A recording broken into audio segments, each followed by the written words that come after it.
Well, now that you've got this incredible foundation, you know the 5 disciplines to thrive in any economy, we're now going to step into really focusing on strategies.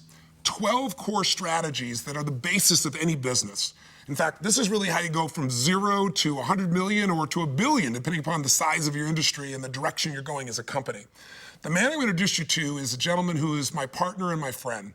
He's a gentleman I've known for about 17 years. He's been incredibly successful. Chet Holmes has worked with 60 of the top Fortune 500 companies, from Apple Computers to American Express. But it didn't matter who he's working with, he's always found a way to add value, to make a difference. He wrote the #1 sales book of the last few years on Amazon called The Ultimate Sales Machine. It's still doing incredibly well. In addition to all that, he's always been the #1 sales producer in any company he went to work for, never #2. Now, he's got a really interesting background, and it kind of helps you understand why Chet became so successful. Chet went to work at a very early age for a man named Charlie Munger. I'm sure you probably recognize the name. Charlie Munger is a multi-billionaire. He happens to be Warren Buffett's partner. And when he went to work for Charlie, he got to work with Charlie in a series of divisions, and he managed to figure out how to double sales in 9 different divisions with Charlie Munger. 9 different divisions, double the sales, all in 12 to 15 months. In a couple of divisions, he doubled the sales 2 and 3 years in a row. Well, the strategies he learned to do that are the strategies he now teaches around the world. And Chet and I, as I said, have been friends for years. For about 12 years or more, he's been trying to get me to be his partner in business, to do business with him. And I've just had so many different companies, so much in my life. I knew Chet was extraordinary in what he did, but we never found the way to put it together. But when I started focusing on how do we really help turn businesses around, I really felt like Chet had some extraordinary information that could make a difference. And I brought him involved with several of the companies I was involved with, and I saw some immediate changes, multiple changes in terms of income and return on a variety of projects, and in some cases divisions. So I know what he does works, and it'll make a difference. But there's something that he also brings to the table that you got to bring to the table for yourself.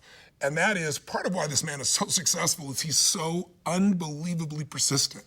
I mean, he will not give up. Trust me, after 12 years, I gave in, and to my advantage, obviously. But he's a guy that has what he calls pig-headed discipline. I mean, whatever it takes, he's going to follow through, and he's going to get the results.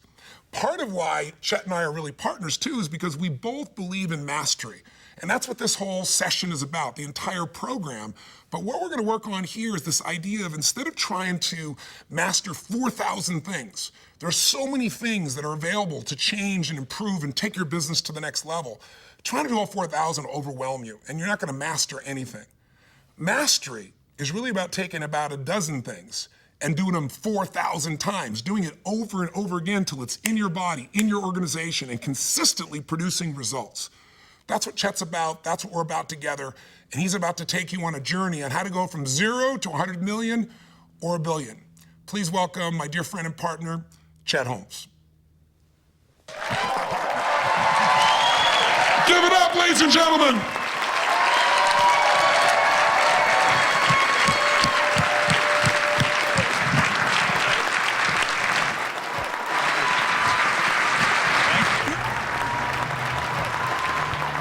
Thank you.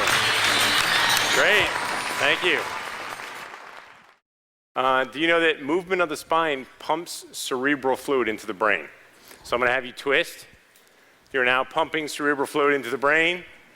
I'm going to have you bend this way, all at the same time, same way, then this way, because otherwise you smash heads. Now back. Who can still touch your toes? Hard to do with the table in front of you.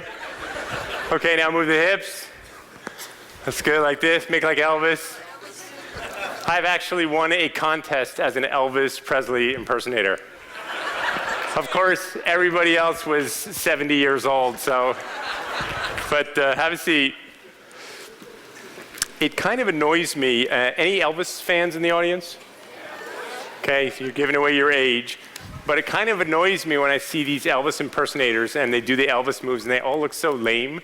Like last summer, they had, that America's Got Talent? And it was this Elvis guy that got like into the top 10 or whatever. And he looked like Elvis, he sang like Elvis, but when it came time to the moves, he did not have the moves at all. So I would like to teach you all how to move like Elvis so that this is something that now when you see an Elvis impersonator, you'll know what they're doing wrong, right? So this guy, he gets up there and he takes the microphone. He's wearing the Elvis suit, right? Wait, I'm gonna put my collar up if I'm gonna do this right.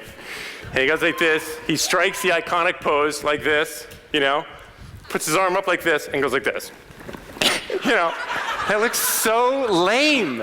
It's like Elvis never did that move. It looks so lame.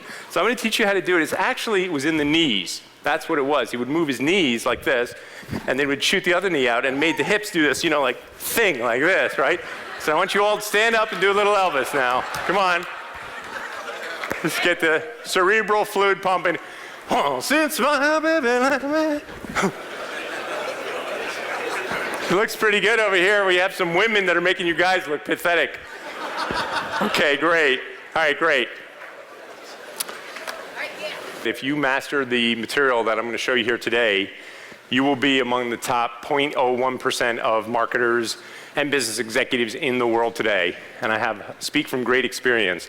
But let me start off by telling you what I think your biggest marketing challenge is today, and that is what we call the clutter factor. And I did a research project in 1992 for Pacific Bell, and the clutter factor, as it were, was at 2,000 commercial messages. By 1993, it was at 3,000. Anybody know what it's at today? It's like 30,000. How many people in here sell business to business?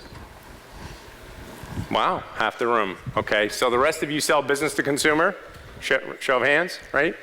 Okay, great. So if you sell B2B, they not only deal with the normal commercial clutter that the B2C people deal with, but they also have to deal with you. And your competitors always calling on them. Important decision makers receive even more clutter. They're even harder to get to, so it presents an even greater challenge. So what we're going to talk about today is the single most effective way for you to rise out of that clutter. So what this has done, this clutter factor, has actually tripled the cost of marketing. So if you were advertising in 1992 in San Francisco, you might have spent $200 an ad. Today, it's actually more like 800 or 900. So it's more than tripled the cost. And does anybody think, since we're paying 3 times more, we're getting 3 times the result? No. Okay, actually, we're getting half the result, because it takes twice as many ads to get the same result that you got back in 1992 or 1993. So the bottom line today, it's costing you 3 times more to get half the result. So what are you going to do about that?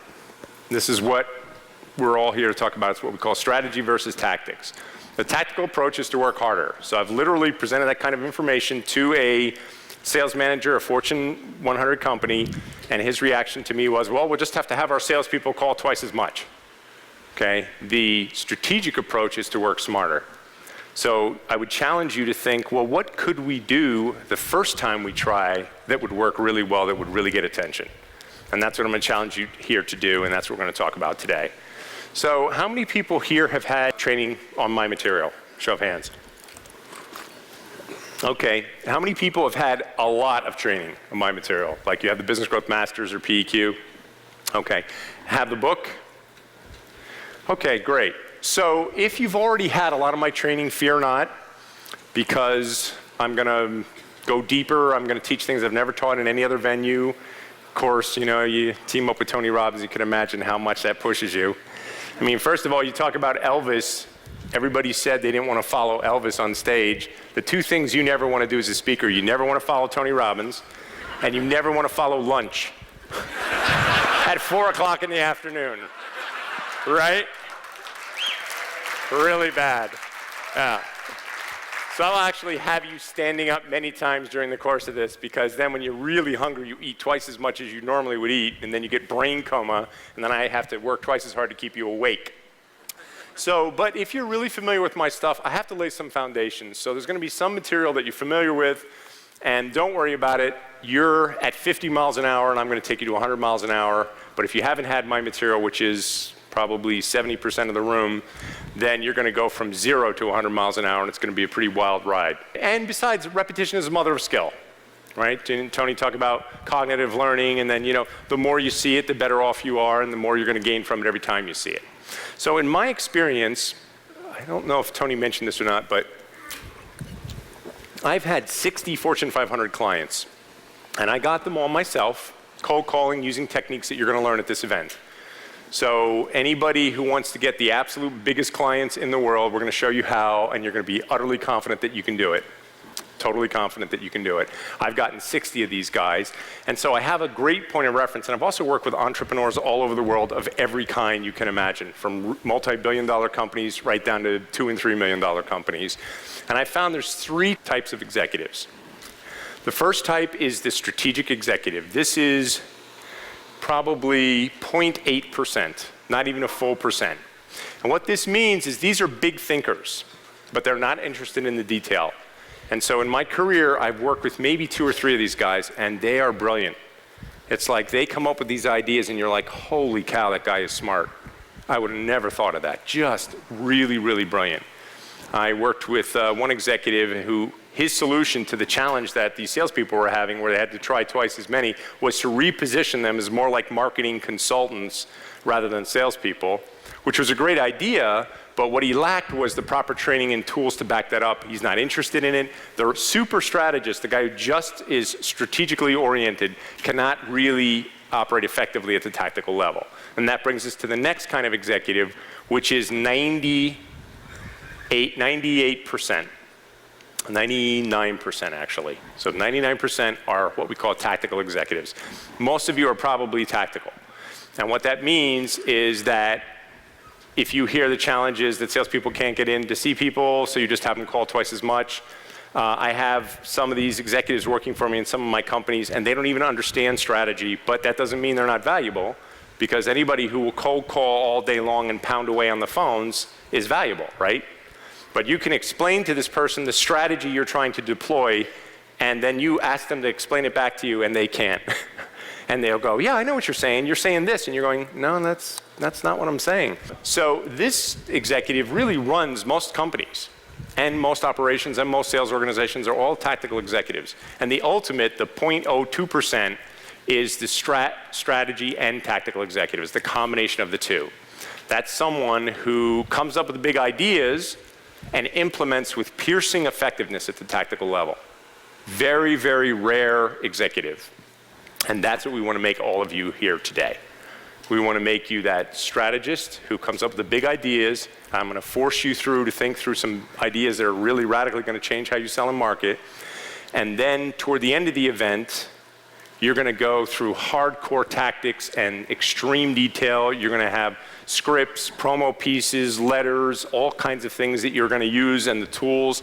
And you're going to really have a hardcore plan that you can utilize that will work better than anything you've ever seen. And by the time we're done here, you'll believe that. So the strategists will develop great ideas, but they also develop the policies and procedures and training and tools to see their ideas implemented at the tactical level. Now, in large companies, this is done by several levels of executives, right? Make sense? So you might have someone who's on the strategy, and then you might have a sales manager who's a great tactician, and together they're dynamite. So Tony was talking about the artist and the entrepreneur and the manager. So sometimes you can have an artist and a manager that'll just work fantastic together. And you should be looking for that person if you're the artist. And I'm just curious, because I wasn't in the room, because I've seen that training a couple times. Each time he's better, though, so I'm sure it was really good today. But how many people here were the artist? Just out of curiosity. How about entrepreneur? About equal. So then not a lot of managers in the room, huh? How about managers? Valuable as hell. Really hard to find. A great manager who can really manage things and get it done without you telling them what to do. That's a very, very difficult thing to find. So I like to think of this as like a military analogy. That the biggest mistake I see virtually every company is when they're too tactical. Imagine being outnumbered 10 to 1, as most of you are, right, in your business. Are you outnumbered 10 to 1, at least? You know what would really help? If I put my glasses on. Oh, wow, I can see. That's so much better. So if you're outnumbered 10 to 1 in the field, what most of you would do, if we took it to an analogy of how you run your business, is you give your rate card or you give your price list and you turn to your salespeople and you go fight the enemy. There's very little plans going on. A lot is left up to the sales rep. A lot is left up to the individual, and not a lot of planning goes on there. So what I want to try and do is get you to really think about how you plan and how you strategize so that you will not be the tactical executive. So what's a tactic? A tactic is an advertisement, a sales call, your website, an email to a prospect or a client, a trade show, an article written about you. Public relations is a tactic. Your brochure, your customer service, those are all your tactics. So what's a strategy? Strategy is the long-range goal, the overall impact that you want to have. Strategy is the ultimate accomplishment or ultimate position you want in the marketplace. Strategy is the ultimate perception you would like your clients to have about your company. Now, does just asking those questions change how you might operate at the tactical level? Hello? Yes. Doesn't it? Think about it. Just asking those questions changes how you operate at the tactical level. And yet, most people never ask those questions, never figure it out, and never do the exercise. So that's what we're going to do right now. So this first one is focused on you. What's the ultimate accomplishment or ultimate position that you want in the marketplace? Because that's how you want to be perceived. I want to be the best. I want to be known for this. I want to be the most. I want to be the most trusted, the most respected, whatever that position is that you'd like to have. And then what is the ultimate perception you want the client to have about you? So let's do a little 2-minute workshop right now and just write down your answers for that. Pause the video now and proceed with the workshop.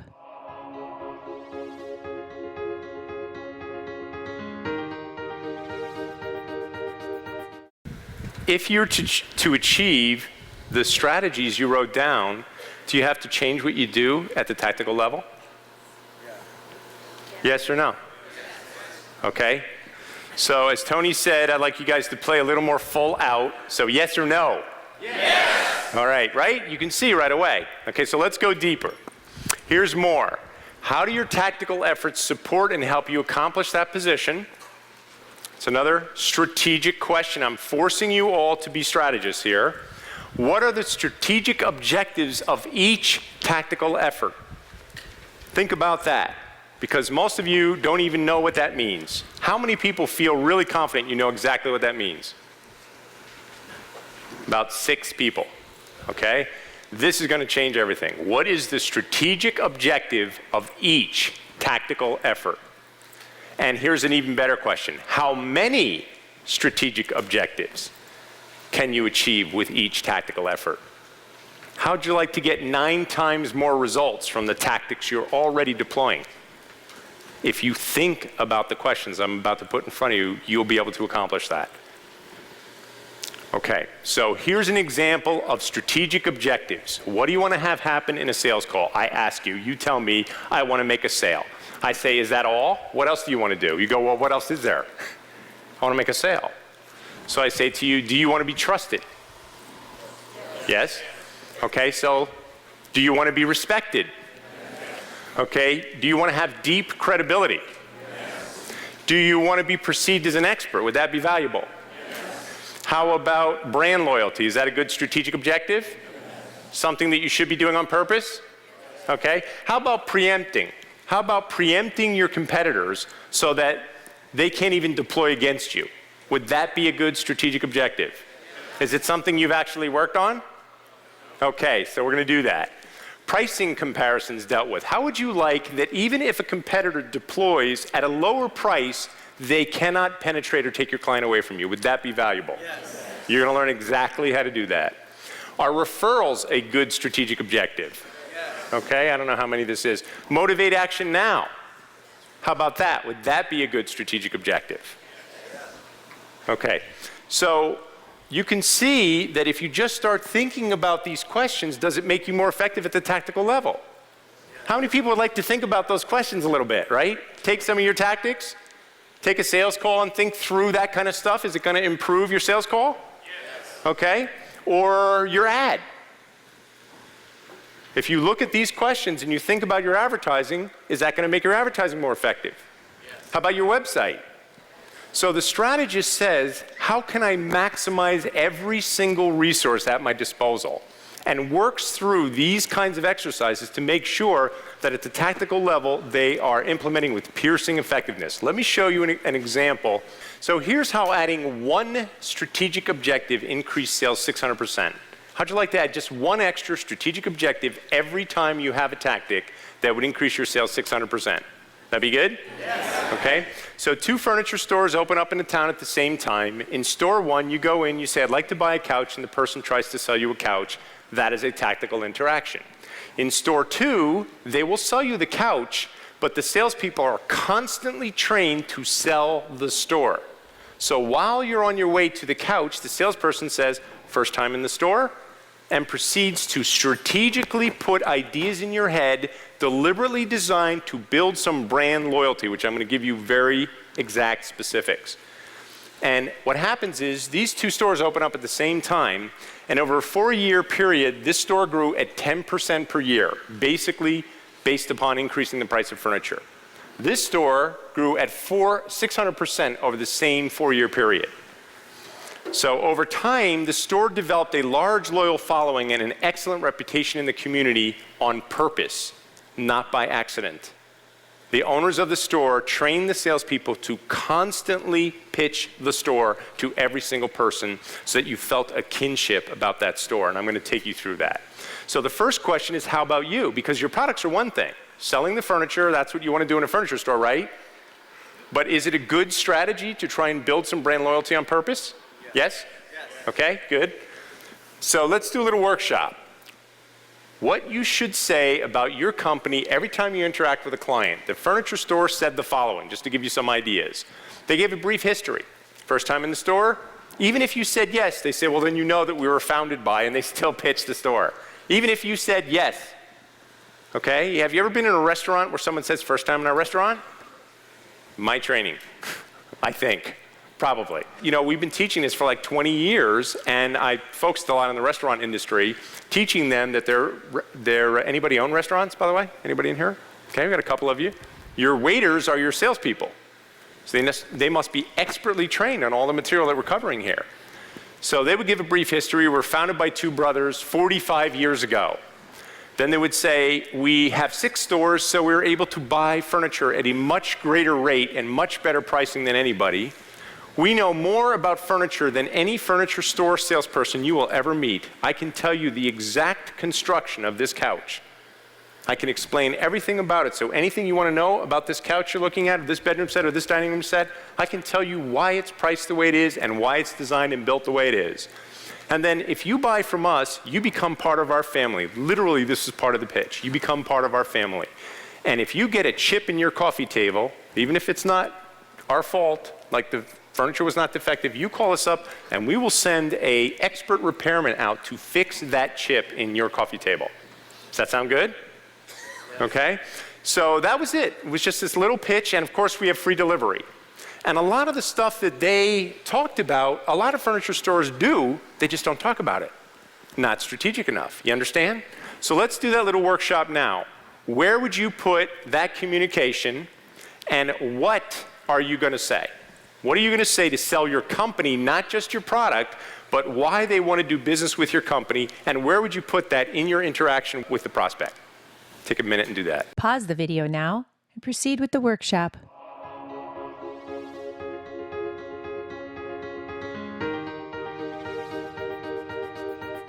Okay, let's go to the next exercise. This is what we call the stadium pitch or the core story concept. And I've been on the radio for 2 years with radio spots about this, so some of you may have heard this concept because we've been pounding it out there. But imagine you could present in a massive stadium to every potential client that you have. Imagine that right outside that door back there, I have assembled 50,000 potential clients. So I've got every banker right out there at the level that you would want to talk to. What kind of business do you have? Real estate training. Okay, so you train real estate brokers.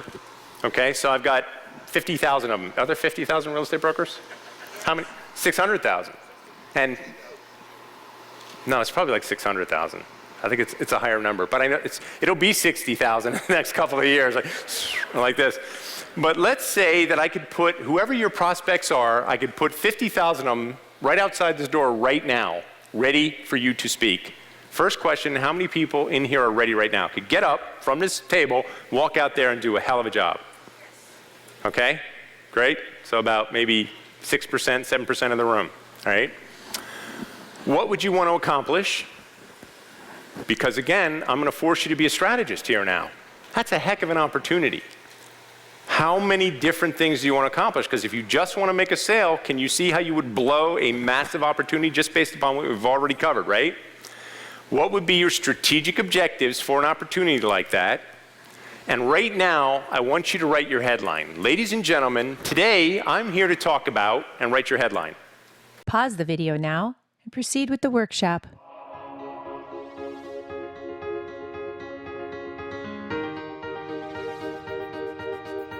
Who wants to share? Okay, take that gentleman right there. My name's Jeff Moore. I'm a seafood importer, processor, and trader. Right. And who's outside the door? Who's in your audience? Restaurant chain operators. Great. Okay. Okay. And you walk out there and you say? And I'm going to say, thank you very much for being here. What I would like to share with you today is how our exclusive provider approach to seafood sourcing and education, seafood sourcing, has saved our restaurant operator clients over $3.5 million in food costs in the last 5 years. Okay. All right, good. Let's get somebody else right here. Hi, I'm Barbara Abernathy. Hey, Barbara. I'm an interior designer that specializes in eye care practitioners. Okay. So So you design eye care I offices? design offices So for we have them. a whole crowd of opticians. Eye doctors. Eye doctors, right? Eye doctors, yes. Okay. So I would say, ladies and gentlemen, today I'm here to talk about the 5 most dangerous trends facing eye care practitioners today. So you had my training, right? Yes. I have your book. She has. Let's go to this gentleman right over here. The headline would be, okay, I'd have a slew of people who are looking to get involved in internet marketing, internet sales, that sort of thing. Okay, so what does that mean? They would either be looking for support in sales of multi-level marketing products. So MLMers? MLMers, or people who are looking to grow their business on the web through internet. Yeah. So that would be everybody here, right? Okay. So Great. 50,000, here's your audience. All right. So today I'm here to talk about your success and growth, both financial and personal. Okay. All right, great. Right in front of him, right there. Hi, Chet. Hi, what's your name? Jill? Jill. I can see with these glasses from here now. Go ahead. Is your plumber also your health insurance agent? So who's in your audience? People have to purchase their own health insurance. People who what? Have to buy their own health insurance. Okay, why do they have to do that? Because they're self-employed or? Or they just don't have any. And your thing is your plumber? Also your health insurance agent. Okay. You got to explain that. Just one more sentence on why, what's your thinking? It's because agents they come and go all the time, like real estate people. Uh-huh. You know, and when the economy goes down, no, I didn't mean that in a bad way. So, Not they get trained by him. no, when the market's down, everybody jumps into a different industry, and some of that is also health insurance. They do part-time. Okay, one more. Okay, over here, this gentleman. Hello. Hi, I'm Brett Robotsky from Boca Raton, Florida. Hey, Brett. I'm a podiatrist, so my statement was I'm here to talk to... Who's in your audience? Well, I'm basically anybody with Parents? feet. Oh, podiatrist. Right. I'm thinking pediatrician. Okay, so that's all of us, right? Well, except some veterans, but Okay, outside wait, of them. first, are you trained on my stuff? What? Are you trained on my stuff? No. I've read the first 2 chapters. Oh, So okay, I don't know good. if you call that training. No. but I just put it on my Kindle, so I've enjoyed it. Okay. I'm here to talk about keeping the youth in your feet and staying away from pain for the rest of your life. Okay?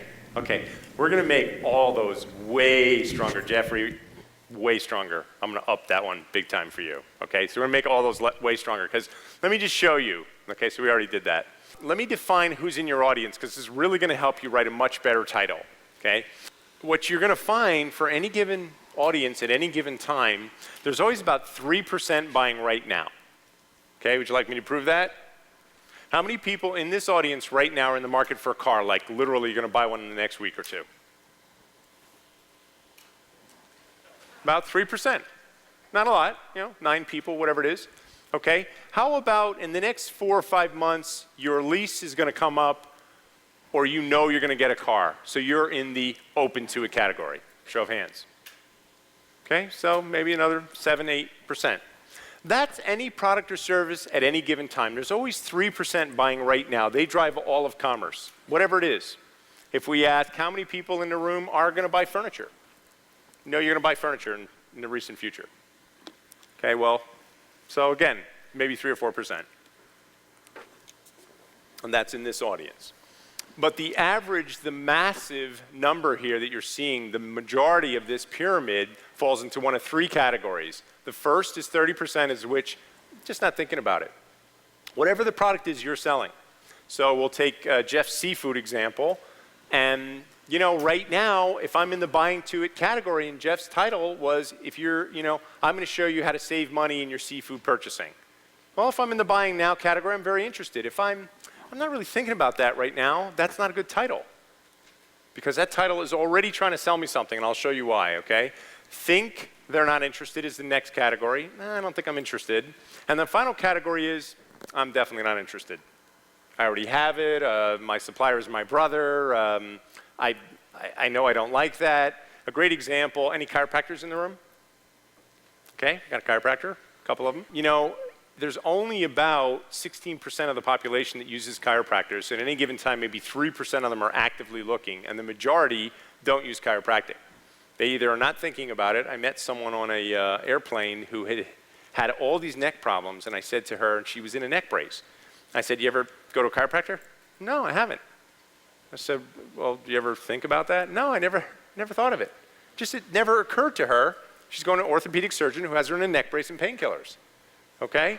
So the majority of the people in your audience, whether it's you're selling real estate training, right, or you're selling to bankers, or you're selling to seafood companies, or you're selling to, I forgot. What is it? MLMers, or he's selling to anybody. So the majority of us in this room do not feel we need anything for our feet. Anybody feeling like I need a podiatrist right now? But if Brett, let me ask a question. If you could do a deft job of educating us, would we all realize we probably do need podiatry more than we think we do?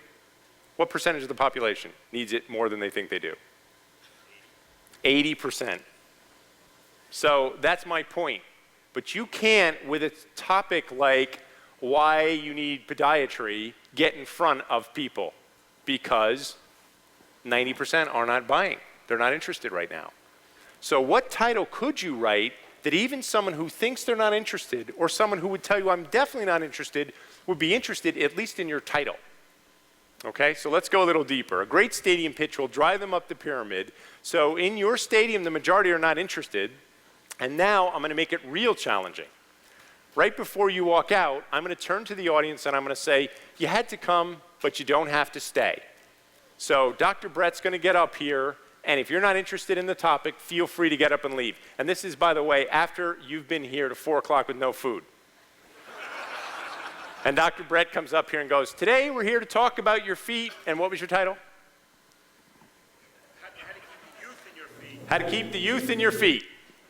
Anybody want to get food or stay for that? Nothing personal. I'm going to show you how to make it way better. Okay, that'll be the payoff. Okay, right? So what title could you write where everybody's going, well, that sounds kind of interesting. For your type of product or service, what could you offer that every person is staying in that room, okay? So you'd want a title that's focused on them, not on you, okay? I'll give you an example here. I worked with a company that sold advertising. So they would call you up. How many people interested right now, like right now you're in shopping for, I need other places to advertise? Show of hands. 3%, maybe 4 in this room, okay? So basically, most of you are not interested in advertising right now. So if I called you up and said, hi, I'd love to come talk to you about advertising in my magazine, my newspaper, my radio show, my television show, that's going to be a really hard appointment to get. But just like Dr. Brett, if I can get in front of you and I can do a deft job of educating you, I might be able to take you from the bottom of that pyramid right up into the buying now category, okay? So let me flesh this out with a new strategy. It's called education-based marketing. Write this down. People will come to you way faster and stay way longer to learn something of value to them than they will ever come to be sold to. So most of the titles that we heard are implying that you're going to sell me something, except Barbara. This is Barbara, right? Who is highly trained in my stuff. I could tell by her title. Okay, so this is really powerful for B2B and B2C, because any title that you would write in that stadium pitch that would make that audience stay, even though they're hungry, is a great headline for an ad for anything that you would want to do to promote your product or service. Okay, it's a strategy for both attracting clients faster and in greater numbers and keeping their attention longer, and it's also highly effective in many other strategic objectives. So I'm going to show you this concept, education-based marketing, is super powerful for accomplishing like 13 different strategic objectives. So I'm going to flesh that out for you. So a bad title, why you should buy advertising in our newspaper. I worked on a big newspaper turnaround, which we'll talk about a little bit later. Better title, so let's say you want to go after car dealerships and you're the local newspaper and you call up the car dealership and you say, I would like you to buy advertising, or I'd like to come and talk to you about advertising. So we know only 3% are buying now, which means you make 100 phone calls, how many people would be interested in talking to you?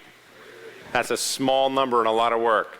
But if you called me up and you said, yeah, Mr. Car Dealership, you know, we've done some research and we found out there's 5 reasons why all companies fail and 7 reasons why all companies succeed, and we'd love to come by and share that information with you. And by the way, we're going to be showing it to all your competitors this week. You're going to have better luck at getting an appointment with that. But now you have to live up to the promise, and I'm going to show you why that's the most worthy goal you could possibly have. Okay? They'll stay here a little bit longer if that's the title of your stadium pitch. So you want to define your business in the broadest possible sense. And if you were, this is an old one, Tony, you might have even said this, it's the railroad analogy. Did you give this earlier? Okay, so I don't know if you gave the details, but in 1907, there were 4 wealthiest companies in the country were the big railroad companies. And in 1907, Henry Ford, did you do this detail? Henry Ford built the first 700 trucks. The first 700 trucks came off the assembly line, and any one of those 4 companies could have bought every truck he had. No big deal. But they thought they were in the railroad business. But what do railroads provide? Transportation, right? And then if they thought of themselves as, you know, we're shipping, and by the way, at that time, 80% of all shipping across the country was done by railroad. Today, 80% is done by truck. Kind of missed the opportunity there. So I just want to try and teach you to think of your company in the broadest possible way. So here's another example. Worked with a company recently, and they sell exercise equipment. Now, if you sell exercise equipment, what you need to know is you need to know everything about that exercise equipment. Okay? But if you took a broader possible view of yourself and you thought of yourself as maybe an exercise consultant, now you need to know more than just about the equipment. What do you need to know about?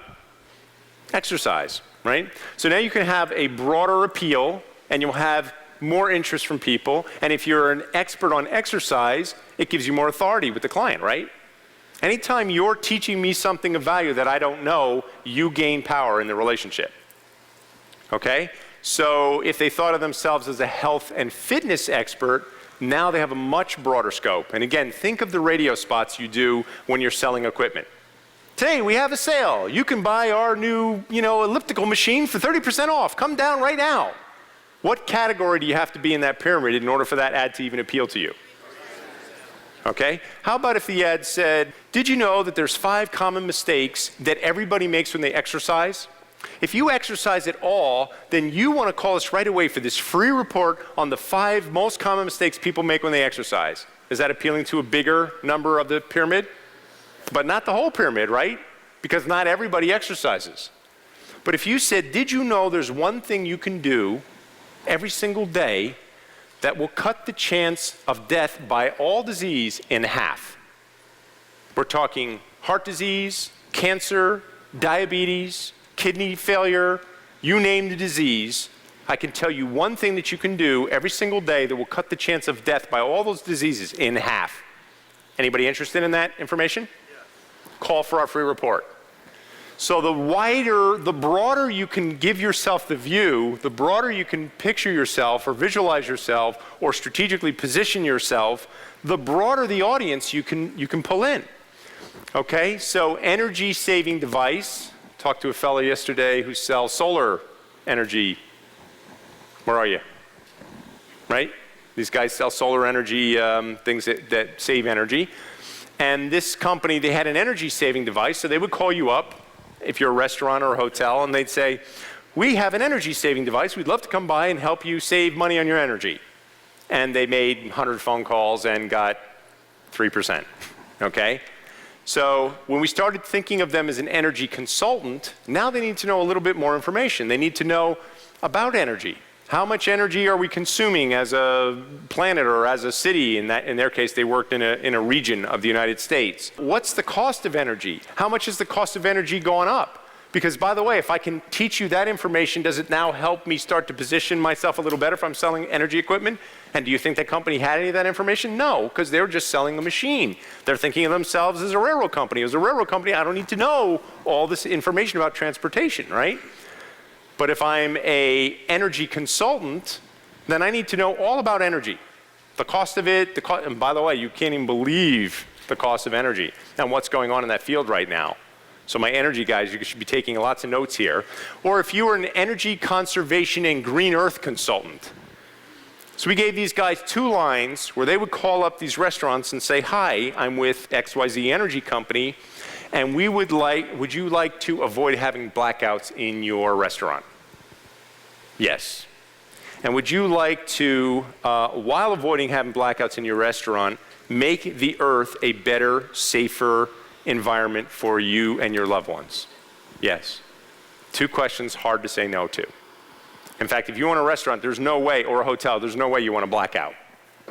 And so now, as an energy conservation and green earth consultant, we got to know about global warming, we got to know about your ecological footprint, we got to know about all this stuff. And so that's in their core story, their stadium pitch, all that information. When those guys started using that approach, they increased their appointment setting 10 times. 10 times. So if you can have a broader approach and take a stronger position on what you would do for that client, you can dramatically increase your appeal. So now let's do that little workshop. What's your basic, what's a little more strategic, and what's the broadest possible view? Pause the video now and proceed with the workshop.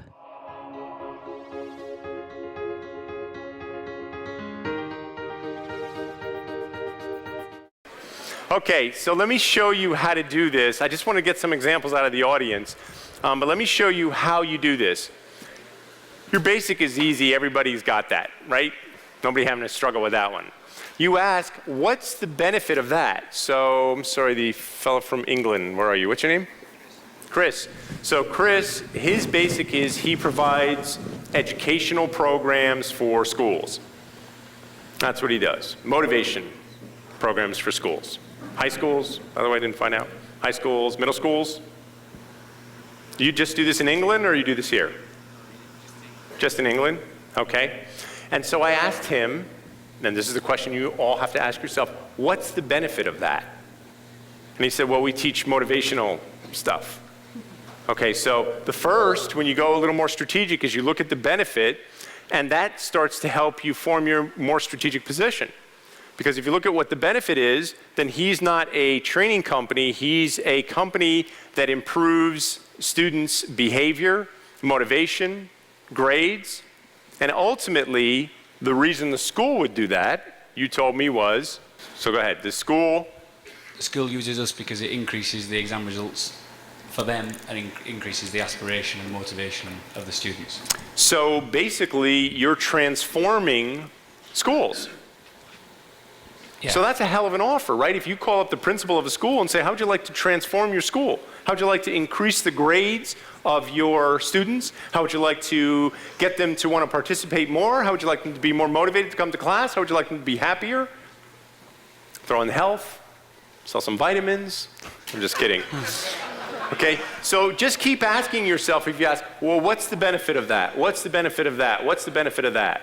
And then again, I'm going to keep going here for a little while longer, and then it's going to show you how every single problem, like one of the guys came up to me, he's got malls that are empty. So what's happening is the stores are dropping like flies out of his malls. So again, he has to take on a role, if he wants to if he wants to fill those malls, he's got to take on a role of trying to make the mall way more attractive, way more sexier. He's got to get a lot more dynamic. Used to be, if you just owned the mall, you made money, right? Where'd you go? Not that way anymore, is it? No, not in South Florida anyway. Not in South Florida. So now what we have to do is you have to create a way to make the mall way more sexy, way more attractive for way more reasons. And the more strategic the view you give of yourself, the broader your appeal is going to be, and you'll get more and more ideas. So what's the benefit of what you do? Well, the benefit used to be to give people a place to conduct business in, you know, in an environment where they can have their businesses to make money. You have to be somewhere to conduct your business. Okay, but how about to the consumer? What's the benefit? Because they got to be the ones going to the mall. What's the benefit to them? I guess it would be, you know, you go there to get whatever you need. You get your services. But the situation that we found that I'm up against is that in general, there's a 40% vacancy because of the construction industry getting hit so hard. So the stores are empty. Yeah, basically. And what's happened is that I've reduced, I basically cut down the rental rates. In some cases, over 40%, and they're still not coming. Okay. So it's kind of tough. Okay. So you have serious challenge. Yeah, big serious challenges. The income has dropped, I would say about maybe 700,000 in a year. Okay. All right. So by the time we're done, you're going to have some serious solutions. Would that be good? Hey, 100,000 would be good. Okay, so I promise all of you, there's almost no situation. I'm going to give you lots of examples of like literally impossible situations where someone who can think outside the box and start to look at what's the broadest possible view again. And some of you, I see you're getting ideas, right? As I'm saying to you, well, what's the benefit to the consumer? Who has ideas on what the benefit of the consumer is of a mall? Okay, and then he needs to fill the mall stores, so maybe he needs to think entirely differently about that. Maybe you can play entrepreneur with these store owners, or maybe there's people who... Sure. Okay, there's another situation as well. As a byproduct, at least in South Florida and some other places, they've built newer places. I'm talking about the places that I have are in the vicinity of 20, 30 years old. Okay. They got newer places now that are 100% empty. Okay. So I'm up against a big challenge. All right, and you came to the right event. Great. That's what I'll say to you, honest to God. That's why I came here. All right. You know, if I get... Let's give him a hand, right? Yeah. All right, great. Let's keep going because as I go deeper and deeper, you're going to start to get more and more ideas. And so if you're stuck right now, don't worry about it. You're still going to get great ideas. So let's go back to the stadium. First, you have to keep them in the stadium. So education improves that for sure. You can see that, right? Whatever you do in that stadium should actually be done with each person one-on-one. Whatever you would do in that stadium. And I'm going to give you some great examples. And I call it your core story because from the core of what you would develop will spin off all these other things. The stadium exercise is to get you to think strategically before you operate tactically. So it's just an exercise to make you really think, my God, think of that. I'm going to put you in front of 50,000 potential renters of stores, retail renters. What are you going to say? Think about that. Work that out. Or I'm going to put you on the radio in South Florida, and you want to get every consumer in the entire market going to that mall. What are you going to say? Write that question down. Because if you come up to the answer to that, you can start changing your life. So let's go deeper on your education-based marketing journey, okay? What market factors support your ultimate strategic position? It says, find the trends that motivate buyers. What market conditions support the need for your company? So if I'm an equipment salesperson, what's going on in health and fitness right now that would make what I sell way more important? Right? I gave you a little bit of a hint on that about disease and, you know, I'm going to show you about the increase of disease. So motivation comes from two factors. It comes from problems and solutions. Which one do you think is more motivational? Okay, this is a Tony Robbins crowd. I can tell you when I ask that question anywhere else in the world, they all say solutions. And they're wrong. You are right. Problems are the big motivator, because if you don't perceive you have a problem, you do not need a solution.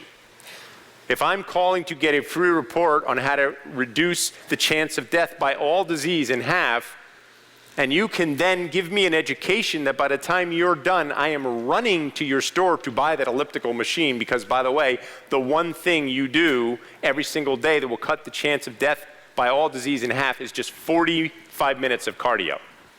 That's it. You want to cut the chance of dying by cancer in half, heart disease in half? It's actually, the statistics are really even better. It goes from like 1 out of every 3 men will get cancer, and if you work out 45 minutes every day, only a half a guy in every 10. So it's like 0.05%. It's some really good data there, okay? So write this down. Market data is way more motivational than product data. Market data is way more motivational than product data. And I'm going to prove that to you. 15 ways to Sunday. So I had a client that sold vitamins. Their USP, what's that stand for? Unique selling proposition. Okay, we're going to one-up that big time here today. But their USP was that the vitamins supported the organs. Liver, heart, kidneys, lungs. So it was unique, because most of you are not taking vitamins thinking that way. You're just taking nutritional supplements to give you extra nutrition. But this company had a unique selling proposition, which was their product supported the organs. It was designed specifically to support the organs. Now that's product data, and it's how 99.9% of you sell. You come up with that USP. If you're at least a little strategic, how many people have a well-defined USP right now? Like 5% of the room, not even 2%. So that's crazy. You should at least have that. You should at least know what your unique selling proposition is. But I'm going to one-up it anyway, okay? Market data, however, quadrupled their closing ratio, and I'll show you how. Whatever you sell, market data will attract more buyers and sell more products. Let's prove it. So let's take a look at what's happening to the nutrition in our food. In 1940, the average serving of spinach had 158 milligrams of iron in it. So you remember Popeye? And he would eat the can of spinach, dun, dun, dun, dun, dun, dun, and he would go and save olive oil. Well, by 1965, that same can of spinach now had 27 milligrams of iron in it. And take a guess what it has today. 2. So Popeye would have to eat, what, 150 cans, 200 cans of spinach? Dun, dun, dun, dun, dun, dun. I mean, it's like a half an hour later. So you can eat all the spinach you want. It's not going to give you the nutrition that you need. It doesn't have it. And you know, people say, oh, you're anemic, you should eat a lot of spinach. Psh, doesn't help, okay? So here's the United States Senate reports, we're malnourished no matter how much food we eat because the food does not contain the nutrients that it should. It's bad news to learn from our leading authorities that 99% of American people are deficient in these minerals, and that a marked deficiency in any one of these minerals actually results in disease. Let's prove that. Incidence of breast cancer in 1940, 1 out of every 20 women. Today, 1 out of every 8 women. It is the #1 killer of women 40 to 55 years old, breast cancer, and increasing at an alarming rate. National Cancer Institute reports a 126% increase in prostate cancer among men in the last few decades, increasing at 1% per year, 1.7 million new cancer cases every year. Anybody feeling a little more motivated to get some nutritional supplements? Or to at least buy that elliptical machine? Okay, so you see what I'm doing? Like, I'm showing you how market data is way more motivational than product data. Plus, it's more interesting, isn't it? This is interesting. You don't know these, most people don't know this kind of data. So now let's take a little further. Some scientists say that as a species, we are on the verge of extinction. Sperm production per milliliter of semen by the average adult male in 1929 was 100 million sperms per milliliter. By 1990, it was 66 million. Today, it's 5 million. That is a 95% decline in sperm production in the United States. Some scientists say that we literally are on the verge of extinction, and in the last speech I gave, There was a scientist in the room who said, and it's not just people, it's animals.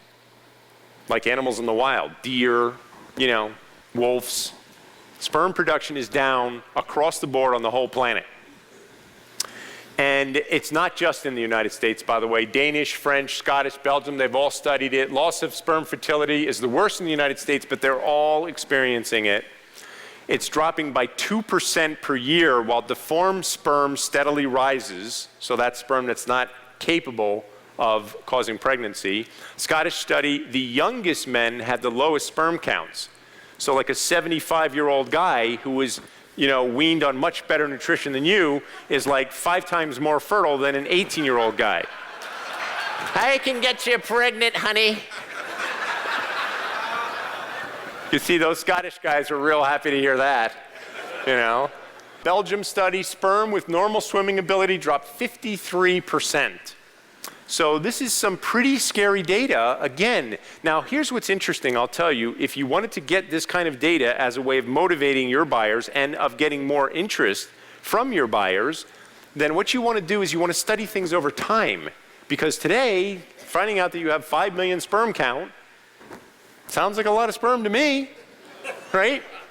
When you look at it from 1929, it's a huge, huge drop. 95% drop in male fertility. So who here feels a little more motivated to have good nutritional supplements? Okay? Let me show you something. Another mind blower. In 1938, 1/4 of all vitamins taken by Americans were prescribed by medical doctors. They were experts on vitamins and nutrition. What happened? Okay, not slamming doctors, because today most MDs not only don't believe in them, they don't know anything about them. My doctor stopped me in mid-sentence and said, clearly you know more about nutrition than I do. Serious conversation, right? You know that. Any medical doctors in the room? Probably you're the more alternative-oriented if you're showing up at a Tony Robbins event. But seriously, I mean, most of them, they don't know anything about nutrition. It's not something that they study. They sure as heck don't know anything about vitamins. So what happened? Well, in 1945, a study was conducted on malnourished children. They found them in Africa. And a bunch of our scientists went over there to try and save their lives. So it says they were dying with big stomachs and large fatty livers, skin rashes and sores, plus gray or no hair. By the way, if you're malnourished, your hair starts to fall out or you go gray prematurely. So one of the causes of not having enough nutrition is you don't have the vitality to keep the color in your hair. Okay, they divided the dying children into 3 groups because they were dying anyway, and the villagers of this African village had all died already, and there was just the children left. There was 21 of them, and they divided them into 3 groups. And the doctors of that time were big on nutritional supplements. So I remember 1 a day and those kind of vitamins, right? So they took the 3 kids and they fed them all normal food, but to the one control group, they gave them all vitamins, and they died so fast, the doctors were like, and that's what happened where doctors started not believing in vitamins because it killed all 7 of those children, died, and the doctors said that the vitamins seemed to hasten their death. Now, new research shows that because of if you don't have enough enzymes in your system and you're not strong enough to metabolize nutritional supplements, they actually do tax your system. I see these people taking 40 vitamins, I just shake my head because of this research. And now enzymes are becoming very important because if you don't have strong enough enzymes in your system, you can't metabolize vitamins, by the way. So they will just make you older faster because your body can't handle them. So now they took the other 2 groups of children and they didn't know what to do with them. And they were in Africa, so they were studying the traits of lions. When a lion captures its kill for a meal, it eats the internal organs first, starting with the liver. The most enzyme-rich part, it eats the stomach second, by the way. So studies show that when you eat liver, the majority of nutrition in liver goes to your liver. So now they take radioactive isotopes and they attached it to liver, not with the children, but they did this with dogs. And this is 1945 when you could probably get away with this kind of stuff. Today we would scream and yell and you could never do it. But they took it and they fed it to dogs, and then they tracked where the nutrition went, and the vast majority of the nutrition went right to the liver if you eat liver. was amazing. Like, it actually strengthened the liver. And then this Nobel Prize-winning researcher studied, and again, I don't want to tell you the horrible experiments that he did, but he conclusively proved and won a Nobel Prize for showing that whole organ protein foods, liver, kidney, spleen, heart, things like this, actually create the most red blood cells. And in order, they are the stomach, number one, because it has, digestive enzymes in it, liver, kidney, spleen, and heart. And they took those children and they fed stomach to the 7 of them while they were also feeding them normal foods, and they fed liver to the other 7 of them. And of the 7 they fed liver to, only 2 died, and the other 5 restored to complete perfect health. And to the other 7 that they fed stomach to, they all completely 100% recuperated. So take a guess what this client sells. Anybody interested? Okay, so best strategic objective, a la Jay Abraham, who's one of our keynote speakers tomorrow, is you don't have customers, you have clients. How many people have heard this one? Okay, not very many of you, so I'll explain it.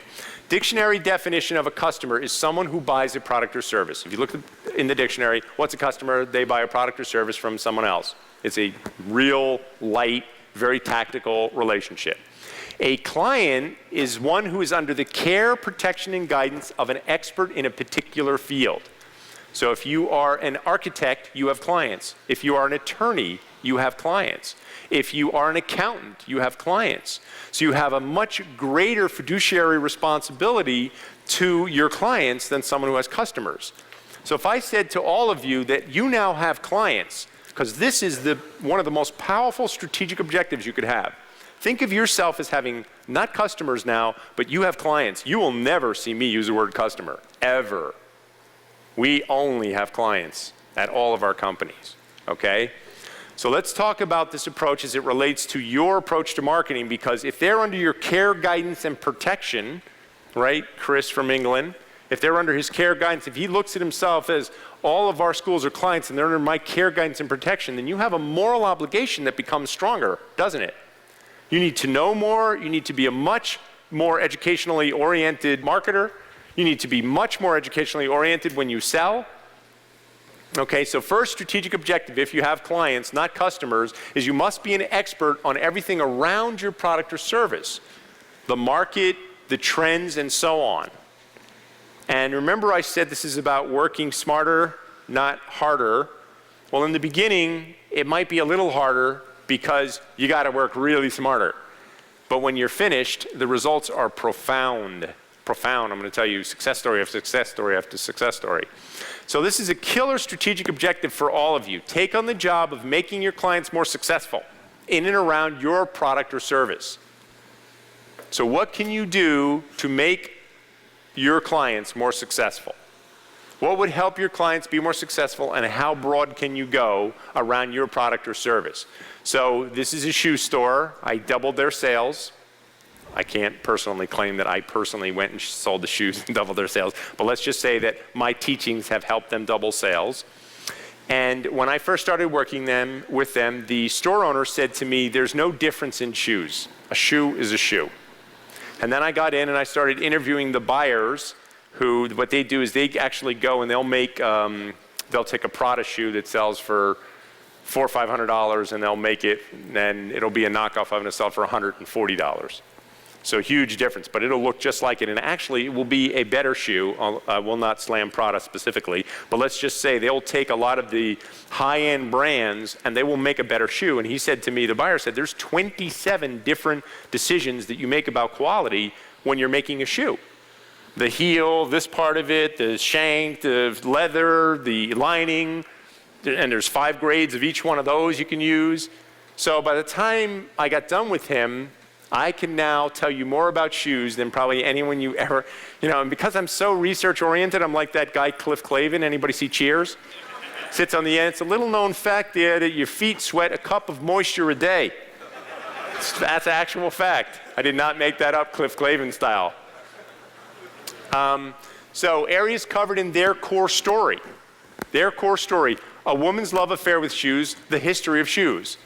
It's 120 stores, and you could go into one of those stores, and anybody that works there could tell you the history of shoes. When was the first shoe invented? Do you know that the right and left shoe is a new thing? That's just the last 80, 90 years. Like that was 1910 or something. Like for the, 4,000 years before that, shoes were the same. They didn't wear a right and a left shoe. First impressions and the threshold effect. Would you believe that expensive shoes have a more powerful impact on people's perception of you? Would you believe that? It's true, actually. People make 11 assumptions about you based just upon your appearance, and expensive shoes play a huge role. How many guys have ever seen a girl in a really expensive pair of shoes and go, nice shoes? That was their slogan, by the way. They had a woman who was, their posters on the trains, and they had a woman who was standing like, so your view is of the back of the woman, so let's say you're the audience over here, and she's got her, she's flashing her husband, he's brushing his teeth, and he's peeking outside of the, so he's looking this way, and she's going like this, and he goes, nice shoes. That was one of their posters. It's like ignoring the fact that she's, anyway, psychological impact of shoes. Wealthier women own more shoes, or maybe if you own more shoes, you'll be wealthier. Okay? Feet and fashion. Did you know that there are 214,000 nerve endings, little known fact, right? Cliff Clavin. 214,000 nerve endings in your feet to connect to every organ in your body. There are now foot massages that can pass kidney stones. And Regis Philbin was one of them. Kidney stone passed by getting a foot massage. 52 bones in the feet. And your feet do sweat a cup of moisture a day. So the quality of the leather and the lining and how that shoe is constructed does have a huge impact on how much bacteria you're tracking into your home. Am I showing you how market data is way more motivational than product data in any kind of product you're talking about? I don't care what it is, guys. Okay? So they had another thing too, is just a really great sales tool. It's called the Shoeaholic scale. And at the top of the scale it said men. Average man has 7 pairs of shoes. And then it said they just don't get the shoe thing. And then from there, it jumped right to, if you earn $50,000, you have 32 pairs of shoes, and it went on from there. And it went all the way up to Celine Dion, who had 1,200 pairs of shoes. Sarah Jessica Parker from, what's that show? She was on Sex and the City, right? How many shoes? Like, one of the episodes was how she couldn't buy a condo because she had spent too much money on shoes. And, so they had all this stuff, and they just got so knowledgeable. Now, in their case, their core story, right, was like 170 panels. Now, they're not going to be in the store presenting a 170 panel core story to anybody, but it became a fantastic training tool for them. Okay? So what could you do to help your clients be more successful? Take a minute right now and brainstorm on that idea. Pause the video now and proceed with the workshop.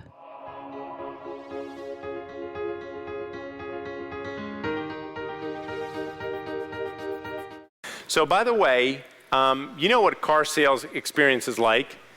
You test drive the car, and then they try to grind you on the numbers, and you're in a tit for tat. And I've never had a single salesperson explain anything about the car ever, rarely in the history of my life. In fact, I was just looking at a Q54, 56, can't remember, but it's a Infiniti, really nice SUV, right? So I'm in the back seat with the sales guy, and they have this thing, your armrest, and it's like a cup holder and armrest thing. And I go, and he shows me how the seats fold down. And I go, well, this thing's in the way. Does that come out? And he goes, oh, no, that doesn't come out. So I shake it, and it shakes really easy. I go, it sure feels like it comes out. He goes, no, it doesn't come out. So I pull the cup holder out, and there's a handle, and I go, clunk, and I pull it up like this. And he goes, oh, you mean that? Yeah, that comes out. Just like that, I swear to God. That is the average car salesperson. Doesn't even know the freaking car. It's just annoying as it can be, right? So now when you think of a safe car, what's the brand that has marketed themselves as the safe car? Right? Everybody knows that? Not even close to a Mercedes. Not even close. Did you know that Mercedes invented every major safety feature invented? Safety belt, Mercedes. Airbags, Mercedes. Non-locking brakes, so that the brakes don't lock up and you slide twice as far. Anti-locking brake, I couldn't come up with a name. Crumple zones, so the car takes the impact instead of you. The engine now dropping out of all cars, all Mercedes. It invented safety. Volvo, pa. But seriously, they are way more safer. Like, there's rankings, you can look at that stuff. Mercedes is like the safest car on the planet. Some of those cars drive for you if you get in an accident, like their most highest end brands. And so now, if you go into this car dealership, they will take that brochure and they'll show you, like, look, whether you buy from us or not, now watch how this positions me. Whether you buy from us or not, there's 6 things you should consider before buying any car. Anybody interested? If you're buying a car, is that of interest to you? Okay? And now you've got an independent research firm that went out and researched that and then teaches you all of this information. So one of them was safety, and it shows you that information. Another criteria, we call this the buying criteria, resetting the buying criteria, was don't buy a fad. And then it showed you like the Hummer, like the value of a Hummer drops off the day you drop it off like 42% more than any other car on the road. That's like the dinosaur now. Who's buying a Hummer? 12 miles to the gallon. But other cars, the PT Cruiser was really sexy there for a while. The Volkswagen Beetle, they reinvented the Beetle, So they had that statistic in there and that data in there. And by the way, would you consider the Mercedes a fad? Hell no. Did you know that Mercedes, while we think Henry Ford invented the first engine for a car, was Mercedes, not Ford. Ford invented the assembly line, but I forget the guy's name, Carl Mercedes, whatever his name is. It's all in this simple little thing. This thing fits in your inside jacket pocket. And so now when the salesperson is working with you, go, well, there is 6 things, and it changed the whole dynamic. And it dramatically increased the closing ratio. And again, their core story is 187 panels or something. It's full of information from start to finish. And if you want to make safety more important, would it be valuable to know how many accidents there are a year? Would it be valuable to know that every 22 seconds somebody dies in a car accident? Would it be valuable to know that airbags and seat belts and crumple zones have increased the safety of cars like, 495% in the last 5 years? So that's data, that's market data. And you see how that repositions me as a car salesperson? I remember years ago I switched from a BMW to a what's called a Mark 7, Lincoln Mark 7 LSC, luxury sports coupe or whatever it was. And that was a really fine car. It was way faster than the BMW. I couldn't even believe this car. It was so amazing. And then they redesigned the car, and I wanted to get the Mark 8 now, except I'm too tall, and the ceiling was right on my head. I mean, the town car, sure, big sloppy town car I could drive. No offense, Ford. They were a client too. So I shouldn't say that, right? That's a different kind of a ride than their Mark 8, which is really fine automobile, but it's too small for me. I don't understand that. But again, I asked the sales guy, well, why did they change it? And he goes, oh, it's just a design cycle. That's his perception of why they changed the car. And I have a friend of mine who's an expert on cars. He's like, design cycle, are you kidding me? This car, they redesigned this, they redesigned that, and he starts naming up the manifold is different, the drivetrain is different, it's got twice as much torque and this kind of performance. That's the kind of information you should know if you're selling cars, and none of these guys know anything. This is highly preemptive, right? If I teach you the 6 most important things you need to know before you buy a car, and all 6 of them point toward buying a Mercedes, am I preempting my competition? And yet doing it in an educational way that serves the buyer. So again, what I said in the last workshop is, how can you help your client be more successful? There's an example.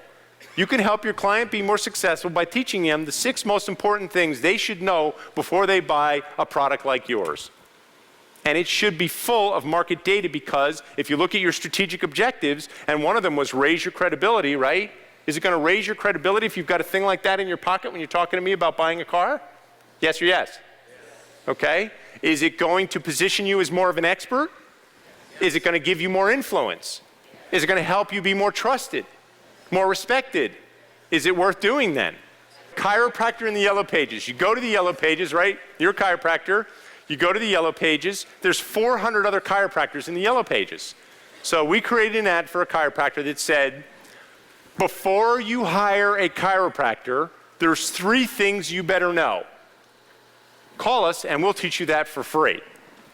So picture yourself, you're in the Yellow Pages looking at all these chiropractor ads, and one of them says, before you decide which chiropractor, know these 3 things, we'll give it to you for free.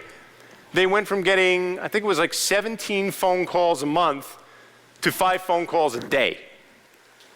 And they were preempting the competition. Is that a strategic objective? How can you preempt your competition? What can you offer, no matter what it is that you sell, that your person's going to say, well, let me check that out before I buy, because is this preemptive? right?